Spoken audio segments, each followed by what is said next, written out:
علی رسولہ الکریم اما بعد فاعوذ باللہ السمیع العلیم من الشیطان الرجیم بسم اللہ الرحمن الرحیم ان اللہ وملائکتہ یصلون علی النبی یا ایھا الذین آمنوا صلوا علیہ وسلموا تسلیما اللہم صل علی سیدنا و مولانا محمد وعلی آل سیدنا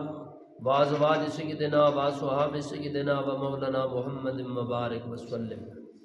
اللہم صل علی محمد کما صلیت علی ابراہیم وعلی آل ابراہیم انکا حمید مجید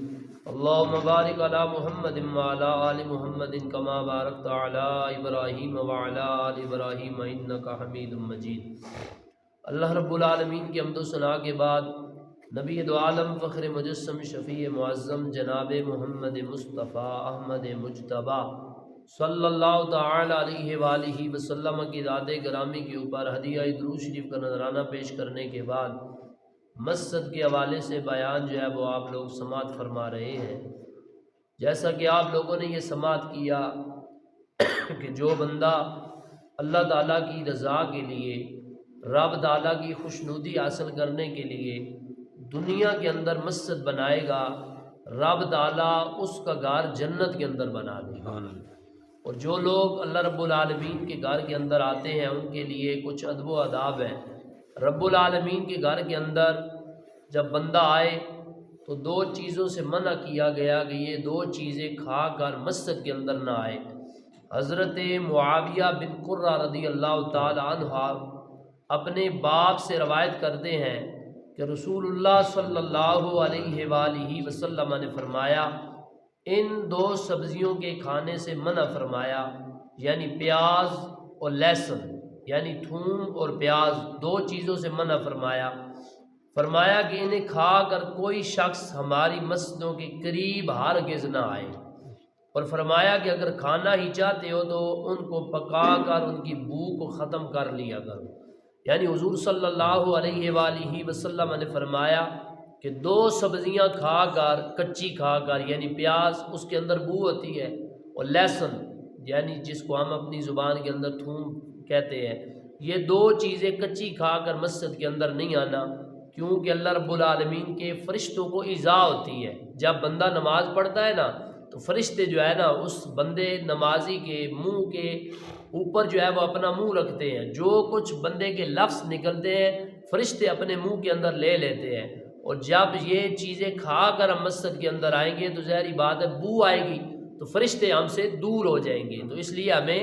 ایذات جو ہے نا نہیں دینی چاہیے فرشتوں کو، اور ہمیں دو چیزوں سے منع کیا گیا۔ اور حضور صلی اللہ علیہ وآلہ وسلم نے فرمایا اگر تم یہ دو چیزیں کھانا ہی چاہتے ہو تو پکا کر، یعنی ان کی بو ختم کر کے، جیسے سالن کے اندر ہم پیاز بھی ڈالتے ہیں، لہسن بھی ڈالتے ہیں، لیکن جب وہ پک جاتا ہے تو پھر ان کی سمیل جو ہے وہ ختم ہو جاتی ہے۔ حضور صلی اللہ علیہ وآلہ وسلم نے فرمایا کہ مسجدوں میں جب آؤ تو ان دو سبزیوں کو کھا کر مت آؤ، یعنی کہ ان کی بو آتی ہے۔ تو حضرت حسن بصری رضی اللہ تعالی عنہما سے بطریق مرسل روایت ہے کہ نبی کریم صلی اللہ علیہ وآلہ وسلم نے فرمایا عن الحسنۃ مرسلا قال قال رسول اللہ صلی اللہ علیہ وسلم یاتی علی الناس زمان یکون حدیثهم فی مساجدہم فی امر دنیاہم فلا تجالسوہم فلیس للہ فیہم حاجہ۔ حضرت حسن بصری رضی اللہ تعالیٰ عنہ سے بطریق مرسل روایت ہے کہ حضور صلی اللہ علیہ وآلہ وسلم نے فرمایا کہ ایک زمانہ ایسا آئے گا کہ لوگ مسجدوں کے اندر دنیا کی باتیں کریں گے، تو اس وقت تم ان لوگوں کے پاس نہ بیٹھنا، خدا تعالیٰ کو ان لوگوں کی کچھ پرواہ نہیں ہے۔ یعنی مطلب یہ ہے کہ خدا تعالیٰ ان لوگوں سے بیزار ہے، یعنی ان کا اپنے رب تعالیٰ سے کوئی تعلق، کوئی واسطہ نہیں ہے۔ تو دوستان جی وقار، جیسے کہ آپ نے حدیث مبارکہ سنی ہے کہ مسجدوں کے اندر دنیا کی باتیں ہوگی۔ آج آپ نے دیکھا ہوگا کہ دنیا کی باتیں جو ہے لوگ مسجدوں کے اندر بیٹھ کر کرتے ہیں۔ حضور علیہ الصلوۃ والسلام نے ہمیں منع فرماتے کہ جب وہ بیٹھے ہوں تو تم ان کے ساتھ نہ بیٹھنا، یعنی تجالسوہم، تم ان کے ساتھ نہ بیٹھنا،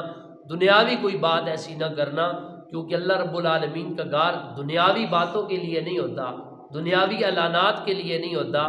بلکہ اللہ رب العالمین کے گھر میں صرف اللہ کی عبادت کی جاتی ہے۔ تو عبادت گاہوں کے اندر دنیا کی باتیں نہیں ہوتی۔ جب ہم آتے ہیں وضو کر کے اور اللہ اکبر ہم کہتے ہیں، کانوں کو جب ہاتھ لگا دیں نا، یہ پشت ہوتی ہے ہمارے ہاتھوں کی، یعنی ہم کہتے ہیں دنیا ساری کو ہم پیچھے چھوڑ آئے ہیں، مالک تیری بارگاہ کے اندر ہم کھڑے ہیں۔ تو اس لیے ہمیں یہ چاہیے دوستان جی وقار، ہم اللہ رب العالمین کے گھر میں دنیا کی باتیں نہ کریں اور دنیا کی باتوں سے گریز کیا جائے۔ اگر کوئی کر رہا ہے تو آپ ان کی مجلس کے اندر نہ بیٹھیں، آپ چلے جائیں تاکہ آپ کو گناہ نہ ملے۔ اگر وہ بیٹھے ہیں تو ان کو بھی منع کیا جائے کہ رب العالمین کے گھر میں دنیا کی باتیں نہیں کی جا سکتی۔ مسجد میں کچا لہسن اور پیاز کھانا یعنی کھا کر جانا یہ جائز نہیں جب تک کہ بو باقی ہو، اور یہی حکم ہر اس چیز کا ہے جس میں بو ہوتی ہے، جیسے بیڑی سگریٹ پی کر یا مولی کھا کر جانا، نیز جس کو یعنی کہ ذہنی بیماری ہو یا کوئی بدبودار چیز لگائی ہو، بدبودار مشک لگائی ہو، یعنی کوئی دوائی لگائی ہو، تو فرمایا جب تک کہ اس کی بو ختم نہ ہو جائے تو مسجد میں آنے کی ممانعت ہے۔ اسی طرح مسجد میں ایسی ماچس اور سلائی جلانا کہ جس کے رگڑنے میں بو اڑتی ہو منع ہے، یعنی مسجد میں مٹی کا تیل جلانا بھی حرام ہے، مگر جب کہ اس کی بو بالکل دور کر دی جائے، یعنی ان چیزوں سے منع کیا گیا۔ یعنی جیسے ہم اپنے گھروں میں خوشبو کا استعمال کرتے ہیں، ہم کہتے ہیں کہ ہمارے گھروں میں خوشبو آئے، بدبو نہ آئے، تو اللہ رب العالمین کے گھر کو بھی خوشبو والا رکھنا چاہیے، نہ کہ بدبو والا رکھنا چاہیے، اور بدبوؤں سے منع کیا گیا۔ فرمایا کہ اگر کسی نے کوئی ایسی دوائی لگائی جس سے مشک آتی ہے، بدبو آتی ہے، تو فرمایا اس وقت تک وہ اللہ کے گھر میں نہ جائے جب تک کہ اس کی بو دور نہ ہو جائے۔ تو بعض لوگوں کی عادت ہوتی ہے وہ سگریٹ پیتے ہیں، اور جیسے ہی انہوں نے سگریٹ پیا تو ویسے ہی مسجد کے اندر آگے اس کی بھی بدبو ہوتی ہے۔ تو فرمایا کہ جب تک آپ کے سے بدبو آ رہی ہے تو آپ مسجدوں کے قریب مت جائیں۔ یہ میں نے منع نہیں کیا، یہ حضور صلی اللہ علیہ وآلہ وسلم نے منع کیا ہے۔ یعنی ہر وہ چیز اس زمرے کے اندر آتی ہے کہ جو بدبو والی ہو، تو بیڑی سگریٹ مولی کھا کر پیاز اور لہسن ان چیزوں کے استعمال کر کے مسجد میں بندہ نہ آئے، کیونکہ مسجد کا تقدس کا ہمیں خیال رکھنا چاہیے۔ اور آخری بات یہ ہے دوستان جی وقار، ہم لوگ کیا کرتے ہیں، ایک تو اخیری ٹائم پر آتے ہیں، یعنی کہ ہماری جماعت جو ہے وہ کھڑی ہو چکتی ہے، تو اب جو بعد میں بندہ آتا ہے تو وہ بھاگ کر آتا ہے، وہ اللہ رب العالمین کے گھر کے اندر جب وہ بھاگتا ہے تو بھاگنے سے بھی منع کیا گیا، یعنی کہ اللہ رب العالمین کے گھر کا کو تقدس بھی ہے۔ فرمایا کہ تم اطمینان کے ساتھ آؤ، اگر تمہاری رکعت رہتی ہے تو رہ جائے، لیکن اللہ کے گھر کی عزت جو ہے وہ پامال نہ ہو۔ رب تعالیٰ کے گھر کی بڑی شان ہے، تو فرمایا یہاں اونچی آواز بھی بندہ نہیں کر سکتا، کیونکہ رب العالمین کا گھر ہے، دنیاوی بات نہیں کر سکتا، کوئی ایسی چیز کھا کر وہ مسجد میں نہیں آ سکتا۔ تو پتہ چلا یہ گھر ہمارے گھروں کی طرح نہیں ہے کہ جیسے ہم اپنے گھروں کے اندر رہتے ہیں جوتے سمیت، نہیں، فرمایا کہ یہ اللہ کا گھر ہے۔ اور دوستانی جی وقار، اس میں سے ایک بات آ جاتی ہے کہ جو ہم جوتے پہن کر آتے ہیں، اور جوتے پہن کر آ کر بعض لوگوں کو دیکھا گیا، اور میں نے خود اپنی آنکھوں کے ساتھ دیکھا، اس جامع مسجد بنتی کے اندر ایک شخص ایسا بھی ہے کہ وہ اپنے جوتوں کو یہ مسجد کا جو باہر والا جو ہے نا، یہ برآمدہ جو ہے، اس کے اندر جو ہے وہ جھاڑ کر اس طریقہ سے رکھ دیتا ہے، جبکہ ایسا کرنا بالکل ناجائز ہے، کیونکہ جوتا جوتا ہی ہوتا ہے۔ آپ بے شک اس کو جھاڑ بھی دے نا، لیکن اس کے ساتھ پھر بھی کوئی نہ کوئی مٹی کے ذرات ایسے لگے ہوتے ہیں کہ جو اللہ تبارک و تعالیٰ کے گھر میں گر جاتے ہیں، جس سے رب تعالیٰ کے گھر کا تقدس جو ہے وہ پامال ہوتا ہے۔ تو ہمیں یہ مسئلہ سمجھنا چاہیے، ہمارے جوتے اعلیٰ نہیں ہیں، ہمارا رب کا گھر جو ہے وہ اعلیٰ ہے۔ اور دوستانی جی وقار، اس گھر کا تقدس ہم سب لوگوں کے اوپر فرض ہے، تو ہمیں یہ مسائل بتانے بھی چاہیے اور آپ لوگوں کو پوچھنے بھی چاہیے کہ اللہ رب العالمین کے گھر کا کیا تقدس ہے۔ بھائی جوتے اگر باہر پڑے رہے تو کوئی ایسی بات تو نہیں ہوتی، نہ کوئی اٹھانے والا ہے یہاں پر، اور علیحدہ جو ہے نا ہر مسجد کے اندر علیحدہ ریک بنے ہوتے ہیں کہ جہاں پر نمازیوں کو پتہ ہوتا ہے کہ ہم نے اپنے جوتوں کو یہاں پر رکھنا ہے،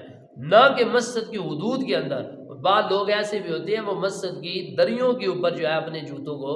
رکھ دیتے ہیں۔ آپ لوگوں نے دیکھا ہوگا شہروں کے اندر، آپ جاتے رہتے ہیں، آپ نے وزٹ کیا ہوگا، تو دوستانی جی وقار یہ کم علمی ہے اور کم عقلی ہے لوگوں کی، اور لوگوں کو اللہ رب العالمین کے گھر کا تقدس پتہ ہی نہیں ہے۔ جب پتہ چل جائے تو وہ اللہ رب العالمین کے گھر کو صاف ستھرا بھی رکھے، اس کے تقدس کا خیال بھی رکھے۔ یعنی تقدس کو پامال کرنا یہ مسلمانوں کا شیوا